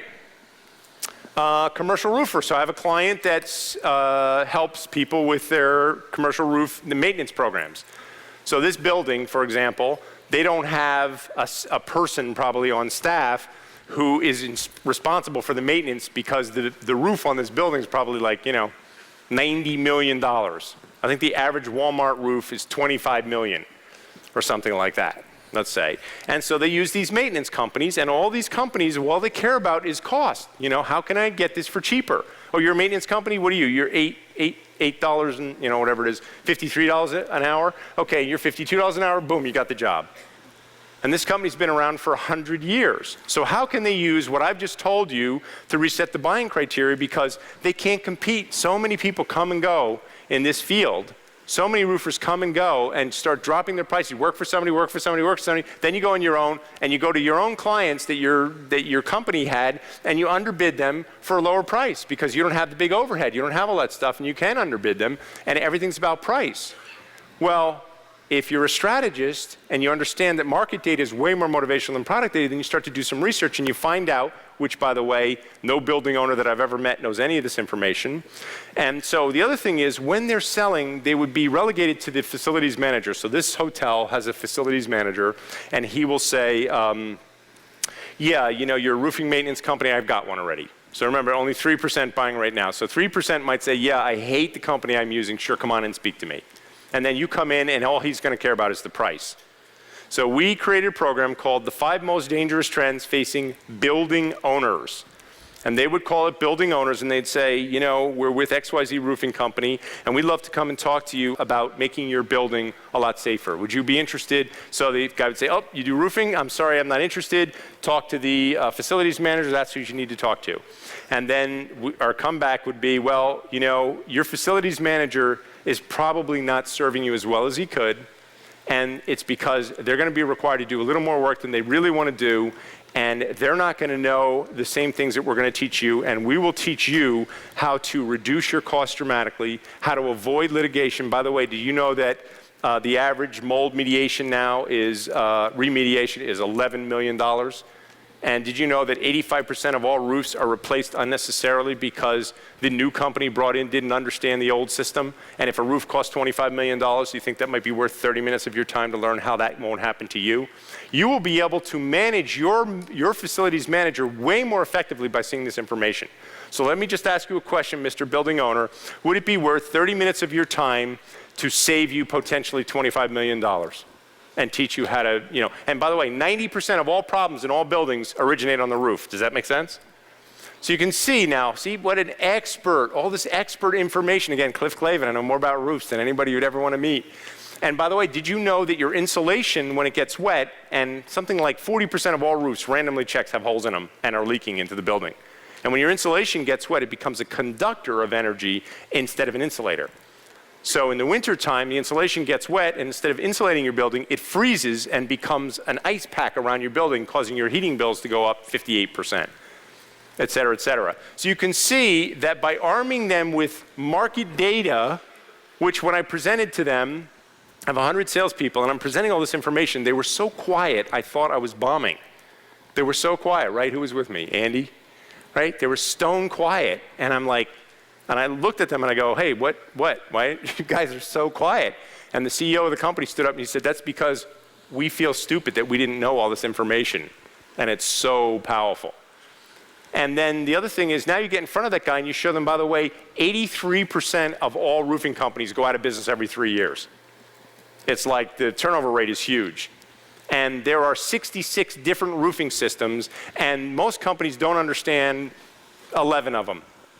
And so that's why you're going to be told to replace your roof when in fact it can be repaired. And that's why, and let me show you, here's the 11 most common mistakes people make. And by the way, you think your warranty's worth anything? It's worth nothing. And here's the fine print you didn't read. And by the time you get done, you go, you know what? I don't care that you're $55 an hour and you're $53. I want this company right here. More money, I'll pay it. It's worth it. Because they're protecting a $25 million asset. I'm just showing you, this is a strategist in place here. Everybody getting this? Okay? newspaper company, I already gave you that example. This company was 1.4 billion, they went to 1.3 billion, then they went to 1.2 billion, then they went to $1 billion. They were falling at $100 million a year for 4 solid years, and the whole $400 million was all profit.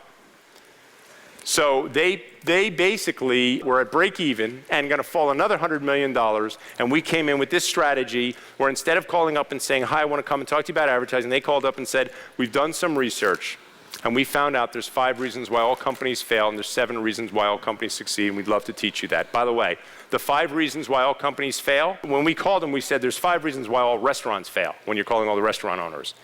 Because if it's 5 reasons why all companies fail, does that include restaurants? Right? Am I losing you guys on this stuff? Then you say, yeah, there's 5 reasons why all restaurants fail, and there's 7 reasons why all restaurants succeed, and we're going to be teaching that to all the restaurant owners in town this week, and we're wondering if you'd be interested in this. They used to call and get maybe 2 out of 10 people who would be interested in talking to them about advertising, but no urgency. Not going to get that meeting in any hurry. Yeah, call me in the spring. Call me in the fall. Call me in the summer. With this strategy, they got 8 out of 10 appointments with extreme urgency because that week you're going to be teaching the same information to all your competitors. Now, you get in front of that client where it used to be, yeah, here's the rate card, here's our circulation, here's the size of the ads that you can take, what ad do you want to take? And the other biggest problem is if they talk somebody into advertising, the guy would advertise one time and then would never advertise again because it didn't pull him 15 brand new clients. So we addressed all of that in their core story. The sales rep would get in, they would show the 5 reasons why all companies fail, and guess what number 5 was? Poor marketing. And then he'd show the 7 reasons why all companies succeed, and guess what number 1 was? Number 7, advertising. And then they would show you how, and it was all research. It wasn't anything their opinion, it was all studies. The National Newspaper Association had studied the impact of people who stay in newspapers for a year or longer and how much it improves your brand and your top of mind awareness in your community. And then they showed you that yellow pages are closed 95% of the time. Why would you spend so much money in the yellow pages? Nobody's even using those anymore. And then he would show you about radio and television. In each one of these areas, they would give you a little bit of education. By the time they were done, their closing ratio quadrupled. And that did a $200 million turnaround in a single year for that company. Okay?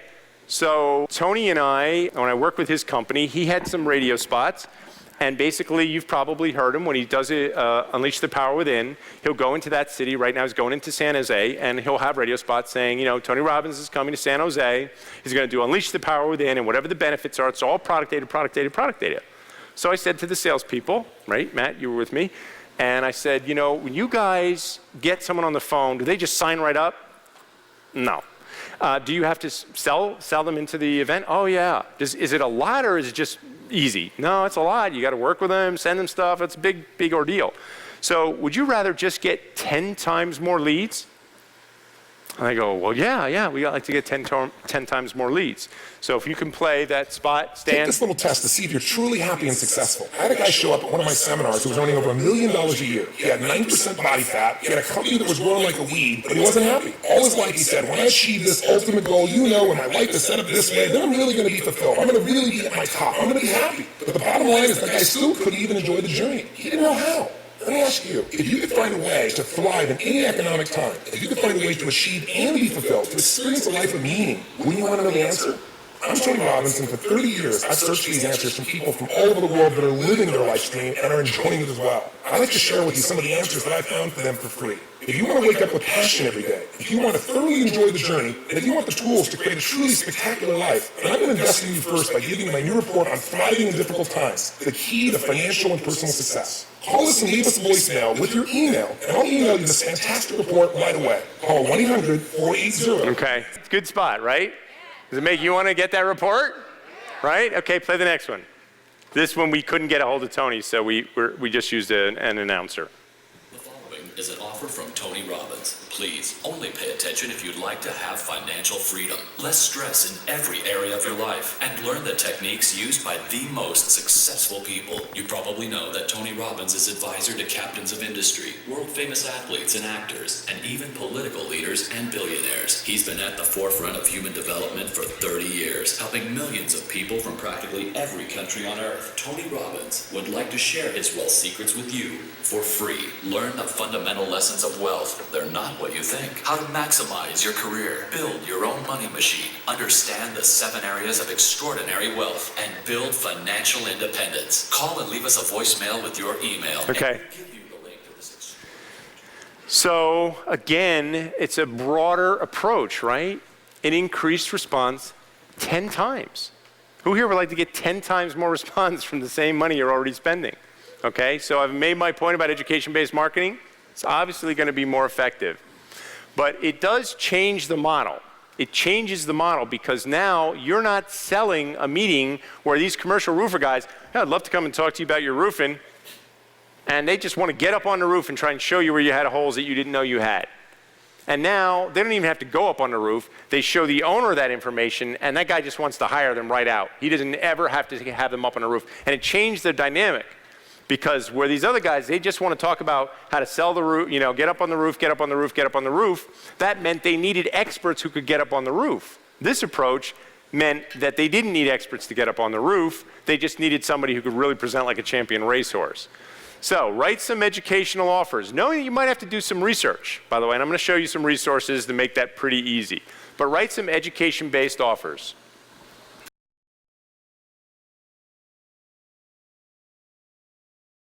Who's in the audience?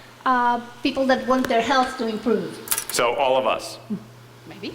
Okay, so we're all targets for you. Let's see if we want to take our educational offer. Go ahead. 5 simple steps you can use every single day to increase your energy and vitality. Could be stronger. Sorry, is there more? Go ahead. How to read supplement labels and choose the right ones for you. Or how to not spend money on supplements that you don't need. Okay, I think you can make those a lot stronger. I think you can make both of them have a much stronger benefit. So you want to look at like, what can I not, I gotta have that. Okay, those aren't, I gotta have it. They might be nice to have, but I don't gotta have those. Pass the mic to him. Oh, you're next. Go ahead, you first. Hi, Chet. Hi. Women. Kirk Moore. Kirk, hey, how you doing? You know, data actually that I have, 94% of all women feel better when they look better. 42% of women are actually disgusted with some aspect of their appearance. And what do you do for them? Improve their self-appearance with cosmetic surgery. Oh, you're Kirk Moore. Okay, That's now I me. know exactly who you are. The brilliant plastic surgeon. Okay, great. He's highly trained in my stuff. Go ahead. All right. Let's hear a better one this time now. The same restaurant chain operators. Yeah. The top 5 ways restaurants are losing money every day, regardless of customer count or sales volume. That's way more compelling. Isn't that much better? Yes. Yes. Okay, good. Over here. All right, my name is Clint Rogers, and so in the audience is anyone that needs money to enable their talent or empower their dreams. So anyone who needs money? Yeah, to enable their talent. So you'll give them money? Yeah, well, here's what I do. This really, is you can sell that every day. Yeah, go ahead. So my title is How Billionaires Recognize Market Patterns and Trends and Act on Them with Relatively Low Risk to Drive Incredible Returns, and How You Can Too. Okay, that's getting there. I think you can make that stronger. Okay. I do think you can make that stronger. Okay, one more. This is for if I had an audience of airline CEOs. Okay. Did you know that over 165 U.S. airlines have gone into bankruptcy in the last 30 years? Wow. We'll come to you and show you how to prevent your airline from joining that list. Wow. Okay, that's very compelling, isn't it? Okay, you use market data. It's got some pain in there. Very compelling. Yes, you can give him a hand. That's great. All right, well, let's go ahead. We only have 2 more. Let's go ahead and do those 2. All right, I've got 2. One for those people who want to join the business and one for who want nutrition. So the business one is, do you want to know the truth that no one tells you? 90% of all internet and direct marketers fail. Would you like to know the 6 major reasons they fail?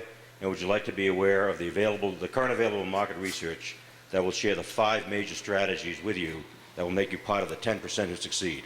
Call. That's long, but it's much better, right? That's way better. You guys really catching on here. Okay, one more. For a customer is, are you aware? Are you aware that the current government recommended daily allowances for nutrition and supplements were developed after World War II when our troops came home? Ignoring all science in the last 60 years, they have not been updated since. Would you like to receive some cutting-edge market research that takes advantage of the best available DNA research for current nutrition? Okay, so there's not the benefit to what's in it for me. you're selling information, but it's not compelling about what's in it for me. So tune that up to where we all want to get that, got to have it, because what's the benefit of that? Okay, one last person.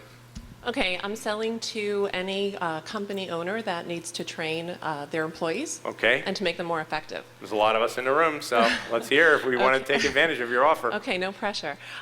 In today's economy, your most valuable asset is your employees. And the 5 most valuable things you need to know to avoid wasting your training and development budget are in our seminar. Okay, so you're selling me your services in that title, which means I already have to want training. And that means I have to be in the buying now. You understand, everybody? Her title is I got to be in the buying now before I'm even going to take her up on that. So you need to go at a broader scale. You need to look at yourself at a broader scale. What's the ultimate benefit of what it is that you do? I help them transform their employees to be more effective. That now you're moving in the right direction. Okay, everybody, let's keep going here, all right? So market data can build a serious case for almost any product before you even try to sell it. And as many of you demonstrated, so some people in this room definitely catching on to that. So finding market data that supports the need for your product or service, there's a company that we use, it's called Empire Research Group. And back when I first started, after I worked for Charlie Munger, I went independent and I started selling my services. My first core story that I ever built, I sold for $80,000. And I hired this group, Empire Research Group, to go out and do all the research for me, and they would come back with all this research. Then I got up to where I was even charging as much as $325,000 to build one of these, because they're such an art form if you do them right. And some of you guys really are getting the idea in here that if you've got really compelling market data, even if you had to make up those statistics for now, right? How many people that read those headlines out, you made up some of that data? 126 airlines going out of business. Is that real, by the way? Yeah, that's real. So that's unusual, by the way, that you would even know that. Oh, you got that from Empire, right? Okay, so there you go. Okay. But that's what I'm saying. They will find that, guys, you want to research things over time, all right? So who knows the expression, the smoking gun? Who knows what that means? Okay? It's a legal expression, and it means that piece of evidence that cannot be denied. So I had a client that sold lawn care services, and every year he has 1,000 trucks, like the largest provider of lawn care services, and every year he'd have a defection rate of 3 or 4% of his drivers would come up to you and say, hey, look, you've been buying your lawn care from this company, but I'm the guy doing it, and they're charging you $55 a month, and I'm the guy doing it, I'll do it for $45. And you say, what's the big deal to me, right? So every year he would lose a big chunk of his business because it wasn't just 3 or 4% of his drivers, it was the 150 clients or whatever that each one of them handled, and he'd have this drop off of like 500 clients every single year. So Empire to the rescue, they went out there and they found out a case in New York where an immigrant, and a lot of these guys are immigrant workers, they're, cash under the table, you're paying them $45, with your personal check. And they found a case where some guy who was just, a lawn care guy with his truck fell down in the lawn of a person's home, and he went to the workers' compensation. Looking, he heard about it, he wasn't that sophisticated. It's like, oh, go get workers' comp. So he goes, I want workers' comp. And they go, well, did you pay for workers' comp? No, I didn't. Well, where did you get hurt? Well, I fell on these people's lawn. And you work for them? Uh-huh. Okay, well, since you don't work for a company, they should be providing you the workers' comp insurance. And they went and they sued, the New York State workers' comp sued this couple and made them pay for this guy's injuries for as long as he had the problem. And made them pay his workers' compensation $245 a week that he would have made. So are you still sure you want to switch to save $5 a month? Because you are now legally responsible for that person working on your lawn. Okay, you see that? That's the smoking gun. That one statistic stopped him from losing 500, people a month. So you want to find that smoking gun, that piece of evidence that cannot be denied, that in fact proves your case.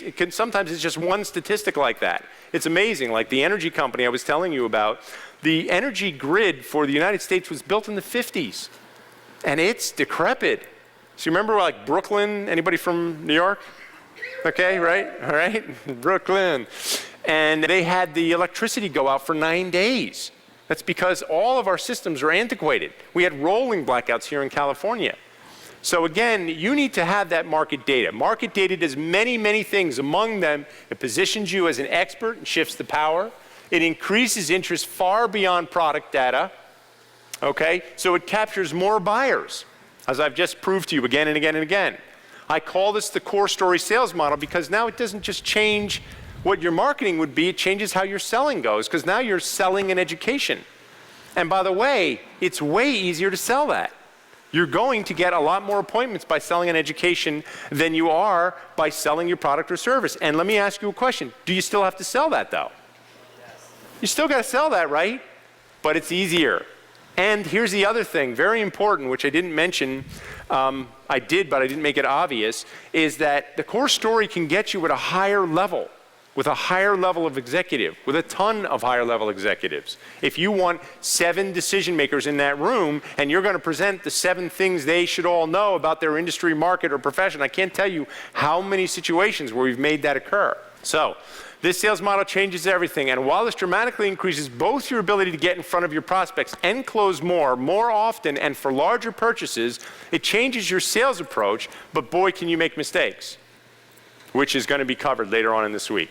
So we're going to cover that. We're going to cover that in really great detail. And as a matter of fact, Empire, I think we have the CEO for Empire in the audience. Craig, are you here? Craig? Can we get him a mic? Hey, come on up.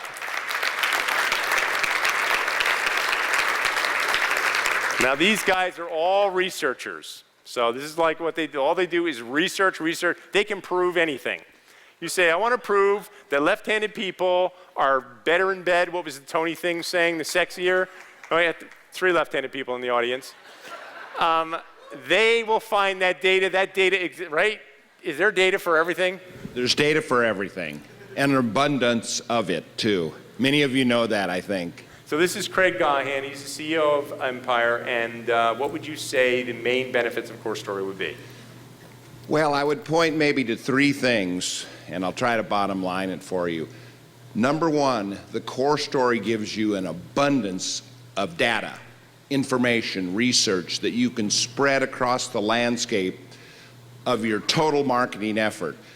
Brochures, your advertising, optimized search engine environments, et cetera, et cetera, et cetera. I forgot all about all that, yes. Gives you tactics, speaking engagements, seminars, webinars, et cetera. It will really spread you out. That's number 1. I think number 2, and Chet's mentioned this, the data, the compelling data in the Core Story brings your prospect to a decision on your product and service, and why that will be of such benefit to them. In a logical progression of information that makes it so logical, it's almost irrefutable, if you do it right. Here's how I would describe the Core Story. The Core Story has 4 jobs that it must do, and that they do. Number 1, and we've been talking, it will drive the prospect to a compelling decision on your product and service through the market data.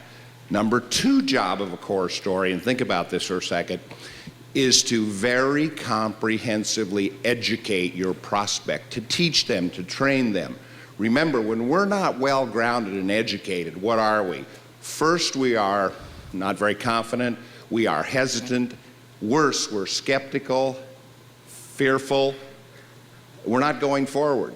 Even more important, we don't even have the wherewithal ourselves to examine and calculate through the product and services and its advantages. So that's the second job of a Core Story. Number 3 is to position you as a standalone special breed provider.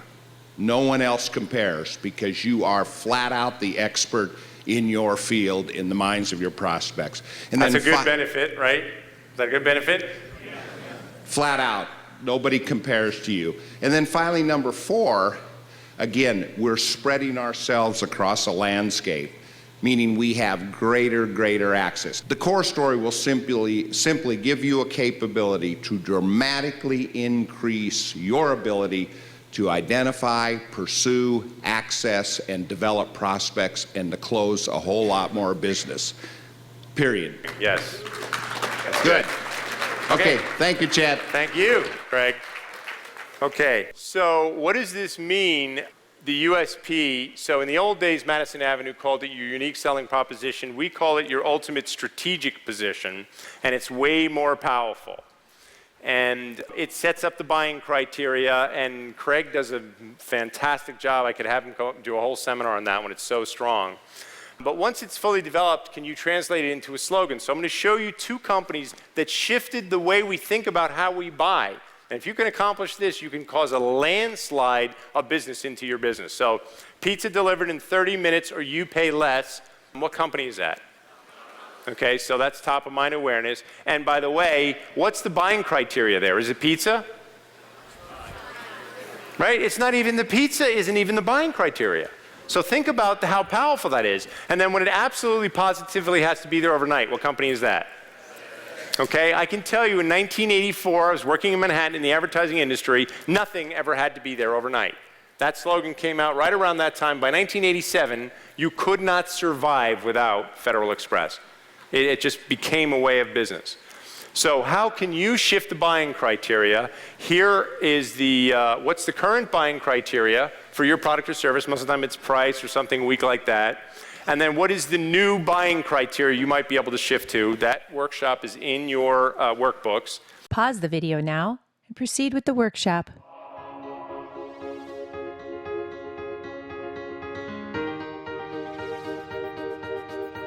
Here's the 4 rules of a slogan, and this is also in your workbook. A slogan should describe the product or service unless the name describes it. So Domino's Pizza didn't need to say pizza delivered in 30 minutes or less because the name already described that it was pizza. A slogan should contain a benefit. I cannot tell you how many slogans I've seen that don't have a benefit. First of all, who here has a highly evolved, well-developed slogan that they think does these 4 things? Nobody. A slogan positions your company above the competition. So if you use the most, the best, anything like that, you're automatically positioned. And then ideally, a slogan sets up a buying criteria in which your product or service is the most logical choice. Right? So that's another exercise I would like you to do. Pause the video now and proceed with the workshop.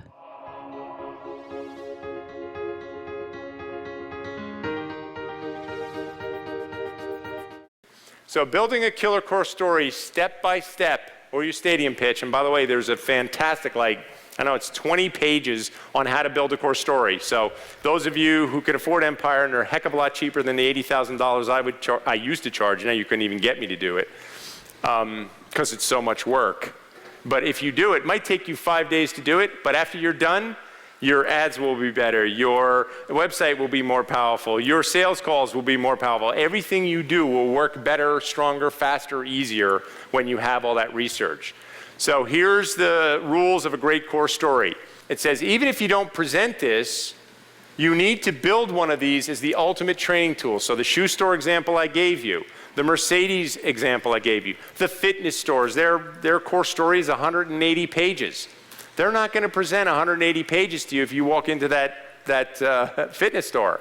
But if they make the reps learn that again and again and again, they will have the absolute most knowledgeable reps on the face of the planet. Okay, does that make sense? Yes. Do you want to have your employees be the most knowledgeable people in their market or industry? Yes or no? Yes. Okay, so areas cover. It pre-sells the heck out of the education. So you start with a great promise. So Mercedes had, 6 things you should know about a car. The commercial roofing was the 5 most dangerous trends facing people who own buildings. The fitness company was how to cut death by all disease in half. Those are nice, compelling promises. So what's your compelling promise? Then your areas covered. Every single core story has, the second panel is areas covered. And that's where you sell the crap out of what it is that they're about to learn. You do not sell the product or the service. So I see these, people go away. If we had the time to go through this, I could do 5 days on this alone, right?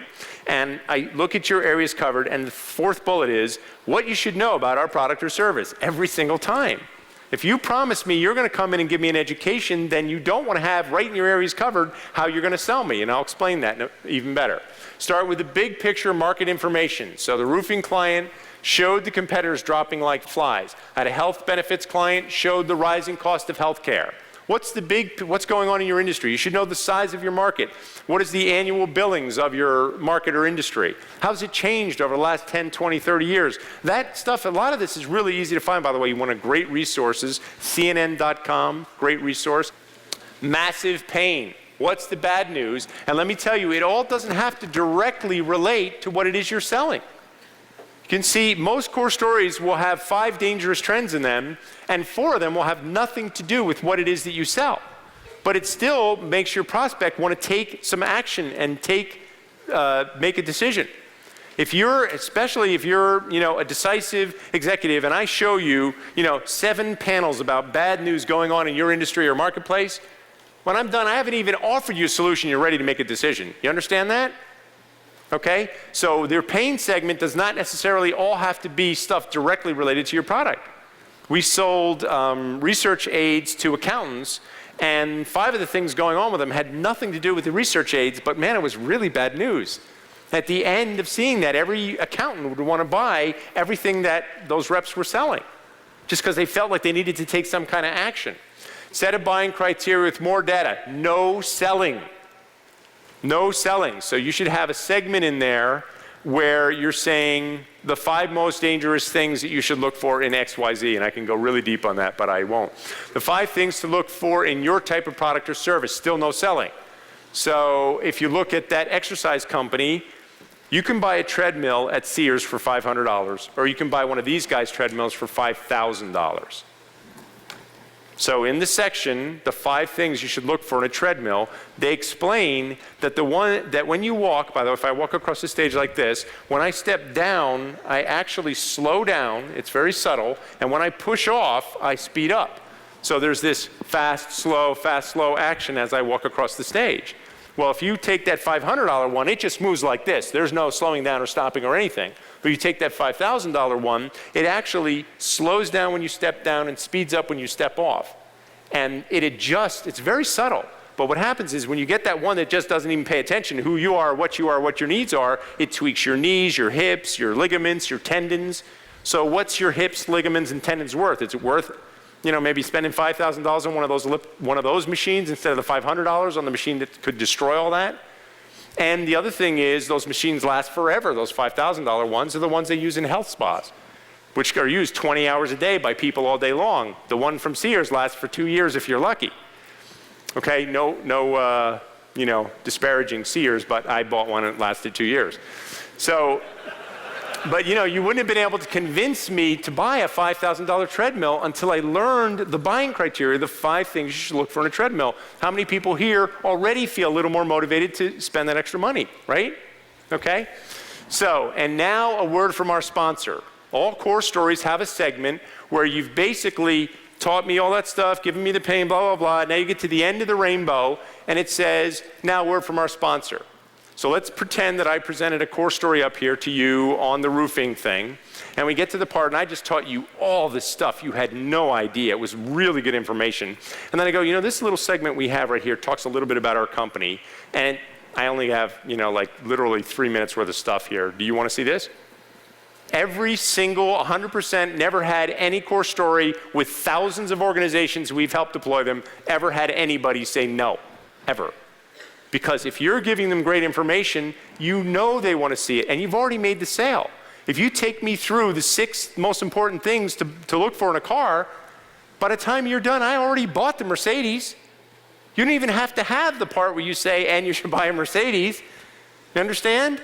So it's a science, and the more brilliant you are at it, the more easier it's going to make all of your selling.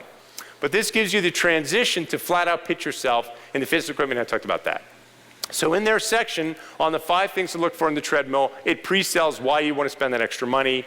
And then they transition into our treadmill has all that and more. So when they get to the part where they're pitching their treadmill, they just have a panel on it because they taught you all these things you needed to know in advance. Finally, the core story ends with that slogan or that strategic position. It's the last thing in your core story. So again, in the interest of time, this workshop is in your workbooks. I would tell you would take, now you're going to have to fake the research for now, but some of you did that really well when you came up to the mic to get the idea, okay?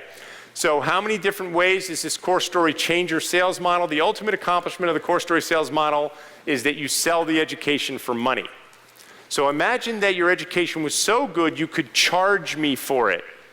And almost everyone that we've talked to, here's the interesting thing about that. Why anything you give away for free has lesser value. When people pay, they pay attention. Okay, so summary. You want every prospect to think of having your product as a lot more important. Have I shown you how to do that? Yes or yes? Okay. You want to heighten the interest and importance of your product. Have I shown you how to do that? You want to motivate your buyers to purchase more and more often. Okay, so the advertising example I gave you, have a company we're working with that do graphic design. Man, they showed you so much stuff about marketing and the mistakes people make, and they make a fantastic case. Can you preempt your competition? Have I given you plenty of examples there? Okay, we found out what our competitors were saying, and then we told our clients what to expect, and it totally took the wind out of their sales. So if you know what your competitors are saying, part of your sales process should be to educate people, so when they say it, the client is going, yeah, I heard that. Yeah, it's not really ringing true with me. How can you create massive brand loyalty? What are your strategic objectives to make sure they want to buy, they don't want to buy from anyone but you? Most respected, most popular. That's a great strategic objective. Okay? So these are killer workshops if you do them. Most sought out for information. Is that a good strategic position? Okay? Most educational. That's a great strategic position. Best resource in your industry. I work for a magazine. We started a placement service where we placed advertising directors for free at all of the companies in that industry. And guess who controls the advertising budget? So it was a fantastic strategy. Generate referrals, motivate action now, get more leads into the pipeline faster or faster appointments. So making the sale in easier steps, basically an education is an easier step. The radio ads are an easier step. If those radio ads say, call us and learn about the most comprehensive business training program in the world, I can already tell you that ad pulls 1 lead, and the other ads that you heard pull 20 for the free report. 20-to-1 increase over offering product directly. This is good. Free audio that teaches you how to succeed. Tony interviewed me on the 4 ways to double sales. How many people are here, at least as a lead generator, that was a lead generator for you? Big number, okay? Was it worth us doing that? Can you give that education as a tool for your clients? Okay? What could you sell that would be easier to sell as an entry point? Okay? So look at the current buying criteria and see if you can shift the buying criteria in your favor. What market factors will make your product seem more important? Can you deliver your story in some educational format?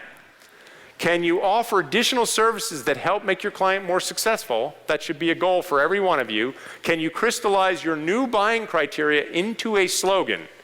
What's your sales model? We're going to cover that big time, so if you're still confused, don't worry. How many strategic objectives are you achieving with each tactic? Are you selling forever, not just for today? In your book, there are several pages of workshops that we didn't even cover that are just going to force you to think things through that you never thought through before. Like I said in the beginning, this is all about working smarter. My promise to you, if you become a master strategist, no competitor can stand against you. Can you see that? Yes. Who here would want to go up against a guy who's this strategic? No. You're going to get slaughtered, absolutely slaughtered. So that section is in your workbook. Master this, and you will be the best marketer in your industry or professional, okay? And there's a whole additional section in there on the core story.